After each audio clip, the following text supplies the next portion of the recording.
into Coach Craig's Sports. This is the NBA DFS Core Pick video, Core Pick live stream for today, Wednesday, March 8th. And pretty much what we'll be doing in this video, going over a recap of yesterday's picks, seeing how they turned out, going over the injuries in play for all 7 games for today's main slate. Going to be a couple that we're going to be watching throughout the day since there are some teams on the back-to-back. Should be getting that injury news in about 2 hours or so. And then going over to both DraftKings and FanDuel and going over my core picks at least early on today. Obviously, there is things that could change throughout the day as we do get injury news as well. But without further ado, I'm going to get started in this. If anybody does have any questions at this point in time, feel free to leave them in the chat. If you're watching live, if you're watching a replay, leave them down in the comments. I'll be more than glad to help you answer those questions as quickly as possible. Also, be sure to note whether those questions are more DraftKings or FanDuel specific, just so I can best help you as quickly and efficiently as possible. But without further ado, we'll get started with a recap of yesterday's picks. So this was the updated core. On the DraftKings side, at point guard, we went with Tyus Jones at $4,900. Looking for 25 points on me. He got to 24.75. So he was a hit yesterday. Would expect a little bit more out of him, especially in that Lakers matchup. High pace back and forth game. Just didn't really amount to much, honestly. But he's still a hit there. His teammate Desmond Bane at shooting guard at $7,700 was looking for 39 points. I'm only got 21.75. He was a mess. Only 3 for 14 shooting from the field yesterday, so not a very good day for him overall. Then at small forward, went with RJ Barrett. I liked him if Jalen Brunson played. I liked him more if Jalen Brunson didn't play. Obviously, Jalen Brunson did not end up playing yesterday. $5,300. We were looking for 27 points out of him. Ended up with 40.5, so he was a really strong hit on yesterday's slate. And then at power forward, ultimately ended up on Kelly Olynyk at $6,000. There was no Walker Kessler yesterday. Thought he would play pretty big minutes, but he only ended up playing 28, which kind of made him be a mess yesterday overall. Only got 27.75, but not the worst play in the world. If he gets those couple extra minutes, would have been a hit for sure yesterday. And then last but not least, on the DraftKings side, we have Mitchell Robinson at $4,900. Looking for 25 points on. He got to 27 yesterday, so he was a hit as well. 3 out of 5 in terms of hits. Obviously, the Desmond Bane one hurt quite a bit, but if you had some other good plays alongside it, you still had a chance of cashing yesterday. And then on the FanDuel side, changed up a little bit as the day went along, but at point guard, we went with Javon Carter at $4,400, was looking for 22 points at him. Obviously, as soon as my video ended yesterday, of course, it was announced that Drew Holiday and Giannis was not going to be playing. So Javon Carter looked like a pretty solid play at that point in time. Ended up with 35.9 points, so he was a hit. Anthony Edwards at shooting guard was $8,900. You're looking for 45 points. He got to 39.9. So technically he was a miss. Played 34 minutes. If this game is competitive, probably plays 37. There was a blowout, so a little bit of blowout run there as well. Mainly just scored the ball yesterday, a couple of rebounds as well. But, if he plays those extra couple minutes, probably pays off at his price tag.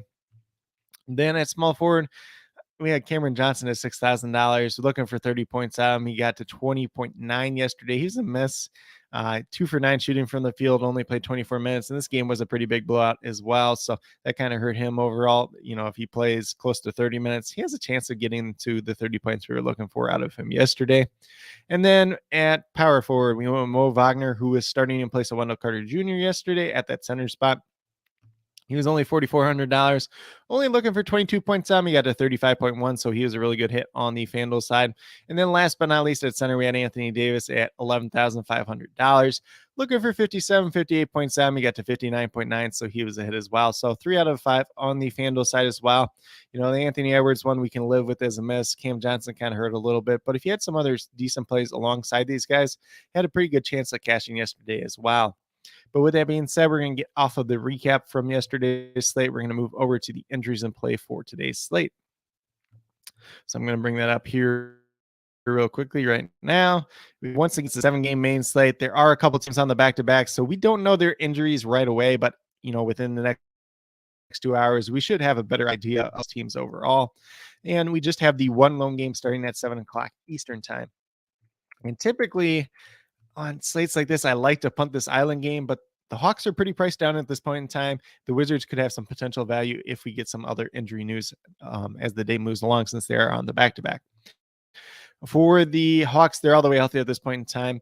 On the Wizards side, we have Monte Morris listed as questionable. He's missed the past probably like 5 games at this point in time, so we'll see if he plays today or not. Obviously, he was downgraded pretty quickly yesterday from questionable to doubtful and then eventually to out. So, not sure how close he is to being back at this point in time.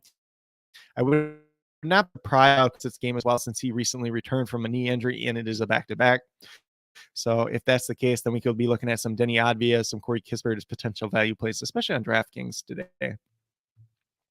Then we move over to the Portland Trailblazers, who are without Justice Winslow, Anthony Simons, Baji, Ryan Archer, Durakino once again. Joseph Nurkic is listed as questionable at this point in time, so this is probably going to be a pretty big one for the slate overall.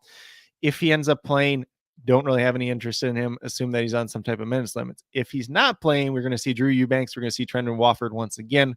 Wofford's been getting the lion's share of the minutes, although he hasn't been starting as of late. So he could be a very interesting pay down option on tonight's slate overall. Otherwise, we're looking at a pretty standard Portland run here. The biggest news is just going to be Nurkic as the day moves along. For the Boston Celtics, we got Robert Williams still out, as well as Danilo Gallinari. And then Peyton Pritchard listed as questionable. Doesn't make too big an impact for this slate overall, unless you would get like some other Boston guys ruled out. But, he's just more of a depth piece, except for the times, when we're missing multiple pieces for Boston overall. Then we move over to the Dallas Mavericks. They are another team that's on the back-to-back. We have two guys technically listed as questionable at this point in time, but we'll see that injury report once it does come out. JaVale McGee, who missed yesterday, technically listed as questionable. And then Reggie Bullock, who left the game very, very early yesterday, is questionable as well. Maxi Kleber recently returned from his hamstring injury. Well, first off, he came back from his initial hamstring injury. Then he kind of tweaked his hamstring once again, missed a couple games, came back yesterday. He's probably not playing on the back-to-back if I had to guess at this point in time. So could see a little bit of uptick in minutes for guys like Dwight Powell and Christian Wood in this game potentially. And then if Reggie Bullock's unable to go, should see a bump up in minutes for a guy like Justin Holiday, who could be an interesting GPP paydown type of option, but not the greatest fantasy point per minute guy. But if he's out there, if he's getting 30 minutes, it's going to look a little bit better than he would on other slates. Not really sure if anybody else would rest from Dallas. Maybe they rest Luka, maybe they rest Kyrie in this game, but we'll just have to see. They could rest one of those guys. It's kind of interesting, playing the back-to-back that they didn't rest one of them on the first end and then the other one on the back end. But, every team's a little bit different in their philosophy of resting guys overall. Then on the opposite side of that game, we have the Pelicans, who are without Zion Williamson, Larry Nance, EJ Liddell, and Jose Alvarado. So pretty much what we've seen as of late. They do get Josh Richardson back tonight. He's been away from the team for some personal reasons. So we'll see if he goes back to the starting lineup once again or not. Obviously, Trey Murphy had been in his place, and he played really well the last time out too as well. So we'll just have to see how that starting lineup looks overall. Then we move down to the Cleveland Cavaliers, who are all the way healthy at this point in time. There's not much out here. Pretty much what we've seen out of them as of late. Not a value on this team overall. Everybody's priced up pretty good, especially on the DraftKings side at this point in time.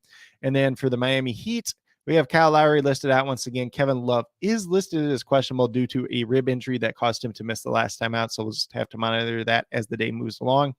We did see Max Strus play in his place. Caleb Martin got good size minutes. Victor Oladipo did get a bump up in minutes last game as well. So there's just something to monitor as the day moves along. Then we move down to Chicago Bulls. They're just without Javonte Green at this point in time. So pretty standard from them. We've seen some guys start Patrick Williams once again, but the most recent game, he went back to the bench once again. Hopefully we get this same starting lineup here because I think that's a lot more convenient for DFS purposes. Not really interested in Patrick Williams either way, though, and he's not really that great of an NBA player at this point in time. No offense to Patrick Williams. On the Denver Nuggets side, we have Zeke Nnaji, Colin Gillespie both out once again. Cam Carlisle is questionable. I believe he's missed the past 2 games. And then we get up to Michael Porter Jr. listed as probable. He was dealing with an illness prior to the last game, ended up playing that game, played reasonably well. So pretty safe to assume that he'll be able to go tonight as well. Oklahoma City Thunder are on the back-to-back. Jalen Williams probably out once again. He didn't travel with the team. Povechevsky's been out for a while. And then we do have news that Shai Gilgeous-Alexander is not playing in tonight's game. So it should be a pretty good bump up here for guys like Josh Giddey. Lou Dort gets a little bit of a bump as well. Some of the bench guys will get a little bit of a bump as well. So we'll have to see how this team all plays out. There could be some interesting value options here, whether it's an Isaiah Joe and Aaron Wiggins, a Jalen Williams at the center position, maybe a Dario Saric off the bench, maybe Ushang Jang off the bench as well, who's played about 20 minutes every game since he's been up. Now we don't have a Shai Gilgeous-Alexander there, so those minutes do have to go somewhere as well. And then we get over to the Sun side, and Landry Shamit's out, so nothing really to talk about here at this point in time. We've seen the same starting lineup since Kevin Durant's joined the team, so not really too concerned there. Josh Okogie played a few less minutes the last time out, but we'll see if he bounces back tonight or not. And then for the Toronto Raptors side, they're all the way healthy at this point in time, and then the Clippers are just without Norman Powell. So pretty much standard for those two teams. Obviously, Norman Powell being out gets a little bit of a bump up for minutes for guys like Eric Gordon off the bench, maybe Terrence Mann off the bench, Nick Batum, but they have so many guys that they can rotate in and out from that Clippers team. So it's kind of hard to play any of their bench pieces either way. See, we got Wesley here in the chat, and he said, lock me in, baby, for some prize pick legs. So mainly for me, for prize picks, I post up on my Twitter at CoachCraigSport a little bit later in the afternoon, just so we have a little bit more information. If we have some time at the end of this video, maybe we can take a sneak peek there and see if there's anything that's really popping out at the beginning of the day. But unfortunately, last night, the three-legger that I did post had Mark Williams going over for fantasy points. He was kind of a dud in that regard. Had Bradley Beal going over fantasy points. He crushed by like 14 points. And then I had Tyus Jones over 7.5 assists. Typically, he gets 9 or 8, or, he gets 8 or 9 when he starts in place of John Moran. Just did not end up panning out yesterday. So yesterday was not the greatest day. I did do a second half of the season bet where they were running the promo for Luka just to have over 130-point game, which was pretty easy. Donovan Mitchell to get one double-double for the rest of the season. He already got that 2 games ago, where he got 11 rebounds and 40 points. And then Josh Giddey got his triple-double last night, so that one finally cashed. Or I shouldn't even say finally cashed, because it really hasn't been that long. Just bet that since the All-Star break, so that one was very profitable as well. But getting out of here real quick, we'll get moved over to DraftKings, talk about my core picks over there. Let me run through to the injuries once again, because I like to highlight the ones that we're going to be watching the most throughout the day. So every team that's on the back-to-back is going to be a major one. Kevin Love will be watching just to see who could open up his potential value for the Heat. Dallas on the back-to-back is a big one. Joseph Nurkic, if he plays or not, and then just that Washington news. So not a lot that we're really watching at this point in time, but as always, I'll leave it down in the comments, all the injury news that does happen throughout the day as well. But with that being said, we're over at DraftKings at this point in time. I'm going to talk some core picks. So it's a very interesting slate, but it's a pretty balanced slate. There's not like a ton of value at this point in time. There could be as the day moves along, though. So these are kind of the core picks that I do have initially to start off the day. At point guard, I went with Jamal Murray, $7,800. You're looking for 39 points at him. He's been up over 40 like the past 4 games. Goes against a Chicago Bulls team that is very, not great defensively. Let's just put it that way. Is kind of a soft Bulls fan. It's hard to watch this team at this point in time. They added all these pieces, but they're not really doing too much. So Jamal Murray, he's been lights out. He's been playing decent sized minutes. He's been playing reasonably well as of late. Currently, I'm projected for 40 points. So he looks like a pretty good point per dollar play at this point in time. At shooting guard, we have Josh Giddey. There is no Shai Gilgeous-Alexander tonight. If this game is going to stay competitive, a lot of that's going to fall on Josh Giddey's shoulders. Obviously, he had that triple-double last night, which I kind of inferred to a little bit earlier when we were talking about prize picks real briefly there for the second half season bet. But 17 points, 17 assists, 11 rebounds, I think it was last night. Offers a ton of upside. He's been playing really well the past 4 or 5 games as well. So getting no Shai Gilgeous-Alexander, he's going to look really good. $7,600, pretty fair price tag there. You're looking for 38 points down. He's averaging 37.5 on the season. A little bit of tougher matchup against Phoenix tonight. There is some potential blowout risk in this game as well. So just keep an eye out on that. But, they played Golden State pretty well last night, but there is no Shai Gilgeous-Alexander once again tonight. But currently do have Josh Giddey projected for 41 points at this point in time. Then we move down to the small forward position. I have Cam Reddish here at $4,700. Pretty decent value. He's been playing up over 30 minutes, a ton as of late. Obviously, no Anthony Simons once again makes his opportunities look pretty good. If there is no Joseph Nurkic, once again, his usage rate should maintain. If Nurkic comes back, there is kind of a usage downgrade to everybody across the board on this team. Although Nurkic may not play a ton of minutes, he'll probably be on some type of minutes limit as well. But as of right now, I have Cam Reddish projected for about 27, 28 points. You're looking for 23, 24 out of him at $4,700. Then in power forward, we're getting down to kind of the boy from yesterday, Ushang Jang. since he's been up with Oklahoma City, he's played 20 minutes in every game. Looks like a pretty good fantasy point per dollar player, just based on, how many fantasy points he gets per minute, even though he's only been playing about 20 minutes. There is an uptick chance tonight with no Shai Gilgeous-Alexander. Everybody's minutes probably across the board are going to go up a little bit more. We might see somebody else enter the rotation. Not a guarantee, though. Might be Trey Mann, but might be Jared Butler as well, who they recently signed. So not like anybody that we're worried about. Jang was the number 11 pick overall in this past season's first round of the NBA draft, So he's a guy that has some talent. He's just relatively young, relatively unproven. He's been playing a lot in the G League, so he can get more minutes, but he's a guy that can contribute across the boards, points, rebounds, and a little bit of assists, steals, maybe a block here and there. But, at $3,200, we're only looking for about 16 points out. One of the better value plays, at least early on today. Currently have him projected for 19 points tonight. And then even if they get into that blowout situation, he's probably going to be playing a lot of those minutes just since he's relatively young, and they kind of want to see what they have in him. Then last but not least, at the center position, with Nikola Jokic, is a very pay-up spot, but he's one of the best pay-up options on tonight's slate. It's him, it's Luka Doncic, and Damian Lillard, and there is a chance that Luka Doncic could sit on the back-to-back as well. So Jokic is kind of my favorite one overall tonight. He's going against Chicago Bulls. Should be a pretty soft matchup for him as well. You're looking for 58 points out. I got him projected for 59, 60 points tonight. And then with that being said, if you go with these 5 players on the DraftKings side, you only have $15,100 left over. Obviously, we have the pay-up option in Nikola Jokic. We have 2 higher-priced guys in Jamal Murray and Josh Giddey. So we're going to have to be a little bit creative with that last remaining 3 spots, since they're about $5,000 per spots.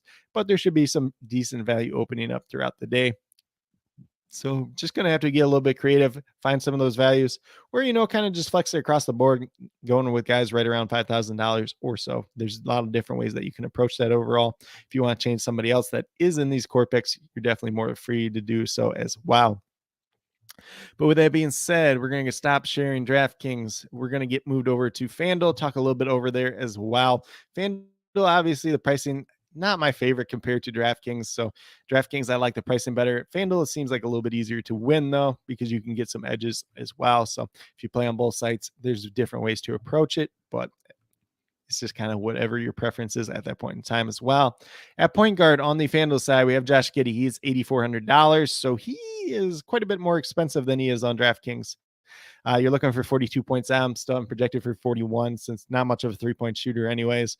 You could get some extra steals, blocks bonus there, but that's not too much of his game. A lot of it's going to be point scoring. A lot of it's going to be assists and some rebounds as well. So do like his upside tonight. There is some blowout risk once again as well. At shooting guard, this was the most position I struggled with overall today. Ended up on Victor Oladipo at $4,800. If you want to play Josh Okogie here, $4,700. They both project out essentially the same for me today overall. I'm hoping for a little bit of upside. Might be a little bit of point chasing at this point in time with Victor Oladipo, but he played 32 minutes last time out, scored 22 real life points, so he looked pretty good at that too. Kind of just hoping he gets back to his former self, or at least a portion of it at some point in time. Maybe that's a flash here and there. This pick that could very much change throughout the day, though. So currently have him projected for 23, 24 points. He's averaging about 23 so far on the season. Been limited in some of the games he's played and everything else like that, but does have some upside as well, as we've seen in that recent game. But there is a lot of boom bust potential with him overall. So if you want a little bit safer play, maybe that's Josh Okogie at $4,700, save an extra $100 and whatnot. If you go down to the small forward position, I got Cam Reddish here at $5,600. Obviously, you see he's $900 more expensive on DraftKings. So once again, DraftKings coming in with the cheaper price tags. And then at the same time, Cam Reddish, looking for 28 points out of him. He's been playing up over 30 minutes. As I mentioned before, there is still no Anthony Simons. If Nurkic comes back, usage rates go down a little bit across the board. Would affect Cam Reddish, some of his shot volume as well. But currently haven't projected for 27, 28 points tonight. And then at power forward, we're still going down to Yusheng Zhang. Played 20 minutes all 3 games since he's been called back up from the G League. Number 11 overall pick in last year's NBA draft. Still a very young player, but Oklahoma City, there's no Shai Gilgeous-Alexander tonight. They want to see what they can get out of this young kid as well, so they might give him a couple extra minutes here and there too. Not a bad fantasy point per minute guy across the season. Obviously, when you're looking at the average fantasy points per game, it's only about 12, but in these games where he's getting about 20 minutes per game, you're still getting that 19 to 20 out of him. So it does offer some pretty good upside. A guy that can contribute in multiple categories, points, rebounds, a little bit of assists, maybe a steal in the block here and there as well. And just an overall cheap paydown guy as well, which we don't have a lot of on the FanDuel side once again. Then last but not least, at that center position, going right back to Nikola Jokic, he is the core play on both sites. Obviously, he's on the thumbnail for today. $11,900. You're looking for 59, 60 points out. I currently am projected for that 59, 60 points tonight. Definitely does have some upside for more going against this formidable Chicago Bulls team, especially since their lack of defense once again overall. But do like him quite a bit, like the upside that he offers. Like there's maybe a small chance of blowout risk in this game, but I think the Bulls can at least score enough to keep it competitive. So do like Jokic, two-time MVP once again tonight. He's my favorite pay up option on this slate overall, especially since I think there is a decent chance that maybe Luka does end up resting on the back-to-back as well. But with that being said, these are the core 5 picks that I do have for today, March 8th. As always, if you have any questions related to NBA DFS, be sure to leave them in the chat if you're listening live, in the comments if you're watching on replay, or if it's after the live stream ends. And I'd be more than happy to help you answer those questions. Also, be sure to note whether those questions are more DraftKings or FanDuel specific, just so I can best help you as quickly and as efficiently as possible. And then with that being said, I'll be posting all the injury updates throughout the day down in the comments. I'll be posting as many starting lineups as I can get to tonight down there as well. And then my updated core will be out about 20 to 30 minutes prior to lock as the pinned comment down there. If there's anything else that does change after that point in time, I'll leave it down below the pinned comment as well. But with that being said, that's really what I have at this point in time. I know Wes was up in here in the chat. We'll see if we can get over to Prize Picks just real quick, go through some fantasy points per game, everything else like that. So if that's something you're interested in, definitely be sure to stay on for that. If it's not, do appreciate you taking the time out of your day to watch this point in the video as well. So when we talk about Prize Picks, if you go over there, you're a brand new user, first time deposit, use this promo code when you sign up over at Prize Picks. You get first match deposit, helps you out a little bit, helps me out a little bit as well. So let me get logged into Prize Picks and then I'll share that screen just since I wasn't prepared to do a little bit of Prize Picks today. But like I said, typically on my Twitter, CoachCraigSports, I post up my Prize Pick plays that I do like for the day, but we can go quickly through some stuff as well. So it is set up on college basketball right now. So I'm going to get over to NBA over there. I'm going to stop sharing the screen. We'll go over to Prize Picks, share that screen as well. Bring this back up while this loads here. So over on Prize Picks, let's look at fantasy points just real quick, see if there's anything that particularly stands out. So Bradley Beal, 39.5. He was 38.5 last night. I have him projected for 42 if you want to take this over. I'm pretty fine with that, honestly. Let's see. Kristaps Porzingis ended up falling out last night too. Going against Atlanta, it's a pretty good matchup for him. They kind of struggled against the power forward position in the 4 spot so far this year. So there is opportunities for him, whether it is fantasy points, real life points, or anything else like that. So that's something to consider as well. DeAndre Hunter, I don't mind at 21.5. Especially since John Collins has really been struggling. Bogdan Bogdanovic hasn't been doing a whole lot as of late. So you'll see DeAndre Hunter has been 3 out of the past 4 games. He's hit the over there, and the other one he was pretty close. So don't mind that one whatsoever. Let's see what else we got here. Trae Young at 42.5. I like taking Trae Young at 42.5 fantasy points when this is the opportunity. He's had a couple down games as of late, though, too. So just keep that in mind. But going against Washington should be a pretty good matchup for him as well. Kyle Kuzma I would avoid since I think there's a decent chance he rests on the back-to-back today. Darius Garland at 34.5 feels pretty low, but Miami matchup's not the most favorable in the world, but he's hit the past 5 times. He's a guy that typically projects out 38, 35, or 38 to 39 points for me. So there could be some leverage on that Darius Garland play just in general. And especially like playing half the game against Gabe Vincent, it's a pretty favorable matchup, honestly. Let's see what we have here. Bam, Donovan Mitchell, not really too interested in there. Let's see who else kind of stands out. Jared Allen's been struggling as of late, so we're not too interested in him. Luka at 54.5 is not bad versus New Orleans tonight, but he's been under the 3 out of the past 5 games. I think there's a decent chance he rests or at least kind of has his minutes limited tonight on the back-to-back. So that is something to monitor there. Let's see what else we got here.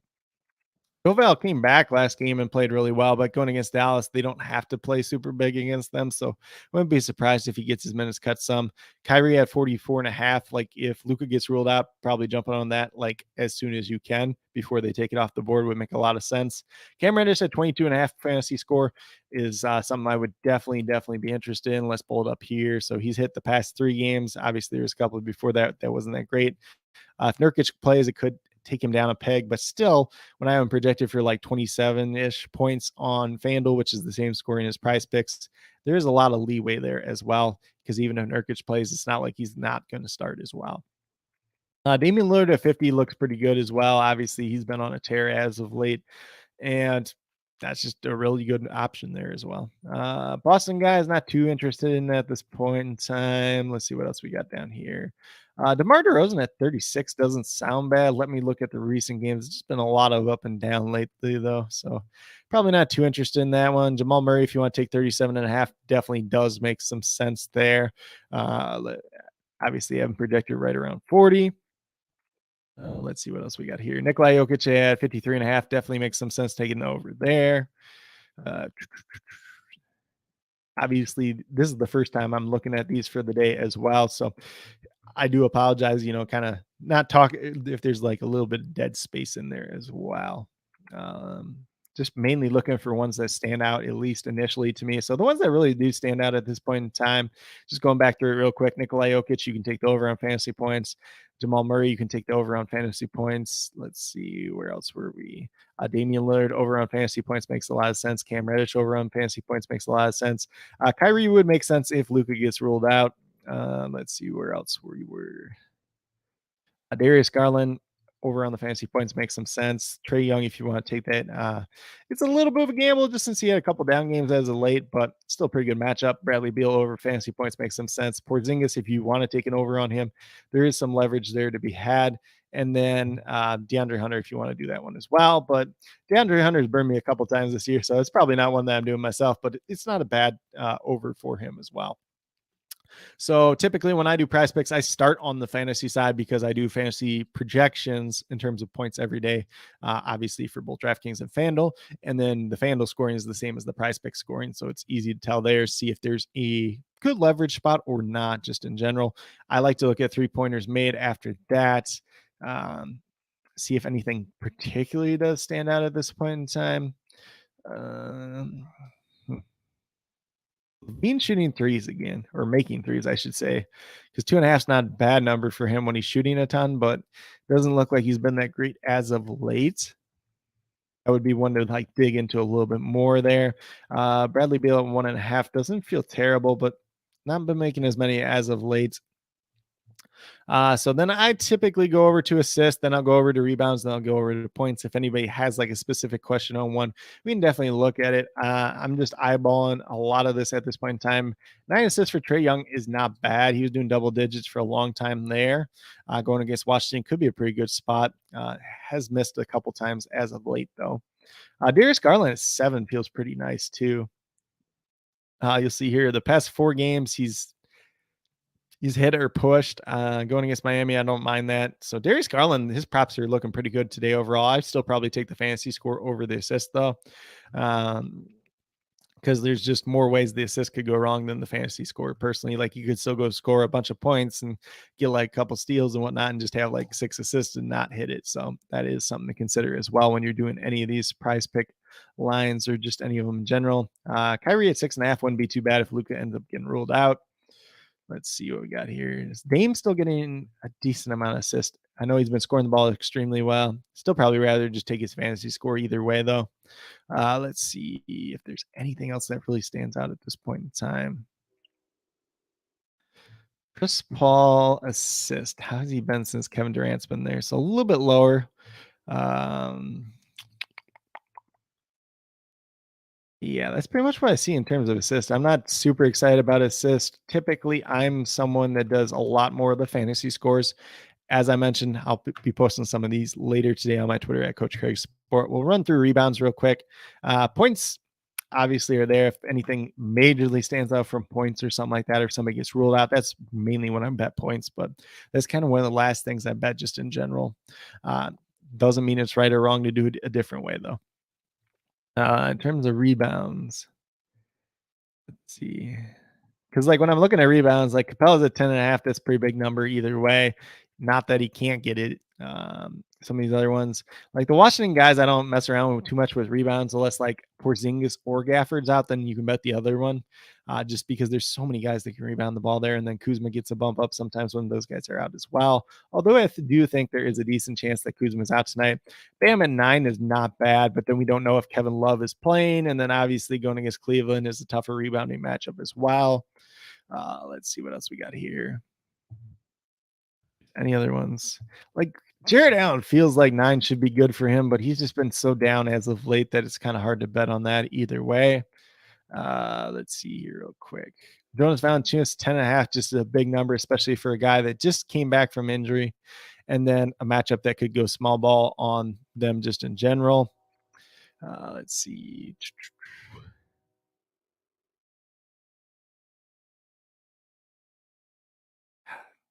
Jokic been hitting 12.5 lately. Kind of has, honestly. Him and Vucevic is going to be a very interesting matchup, rebounding wise, at least. Jakob Pertl against the Clippers at 9.5 doesn't feel like a bad number, but really hasn't been getting there as of late either, though. But he's been having those monster games here and there, so wouldn't be surprised if he got there, but not something I personally would bet on it myself personally. So that's pretty much what we see. Mainly, I would stick to the fantasy points per in terms of price picks at this point in time. If you kind of missed out on that point, just go back and about probably 3-4 minutes at this point in time, go back to them. I'll be posting more on my Twitter later today, and that's pretty much what I do have at this point in time. Let me get this banner off the screen here since it's kind of blocking a little bit of space too. But once again, do appreciate everybody that did tune in for today's live stream for the NBA DFS Core Picks for today, March 8th. Once again, if you do have any additional questions, feel free to leave them down in the comments and I'll get back to you as quickly as possible. Also, be sure to follow me on Twitter at CoachCraigSports. I'll be posting the NBA price picks up over there. Maybe I can throw some down in the comments as well, since we did have a couple people tune in for that portion today. It's not something I do every day, but if somebody requests it and we kind of have a little bit extra time, definitely feel free to do it just in general. But once again, feel free to reach out to me at any point in time, whether it's on Twitter at CoachCraigSport or down in the comments, and I'd be glad to help you, whether it comes to NBA DFS, prize picks, or anything else like that. But with that being said, if you're brand new to my channel, haven't already done so, please consider subscribing. Definitely would appreciate it. Helps to build the community that we're trying to build here at Coach Craig Sports, which is one that's truly for you, the viewers, helping you with your DFS. Right now, we have NBA DFS going on. We got some XFL DFS as well. So if it's something you haven't tried before or something you're a little bit interested in, definitely be sure to check out those streams. Typically, I do one on Tuesday recapping the previous week. Still haven't gotten the snap counts yet. So if that's something you're interested in, something you're looking at, definitely be sure to let me know. But I will be having that live stream whenever I get the snap count rates. Otherwise, on Friday, I'll just do a regular stream where we take a look at the DFS slate in general, some of the prices and everything else like that over on DraftKings, since it's only on DraftKings. And then I do have the price picks, obviously, for NBA. I do a little bit of price picks for XFL here and there, if there is things that stand out, which hasn't been too great so far this season in terms of things standing out. But the ones that I have played have turned out pretty decently as well. But with that being said, that's pretty much all I have for today's video, for today's live stream. Once again, I appreciate everybody that did take the time out of their day to tune in. And once again, if you haven't already subscribed, please consider doing so. If you're brand new or a current subscriber who's yet to do so, also be sure to turn on that notification bell, just so you never miss anything when it comes to live streams, pre-recorded videos, anything else like that. Also do have a couple NFL draft prospect interviews up on the channel, so definitely be sure to check those out if that's something you're interested in as well. But with that being said, that's really all I have for today's video. Once again, just want to thank you guys for taking the time out of your day to watch this video, watch this live stream. Definitely means a lot to me, and I hope that each and every one of you has a great rest of your day.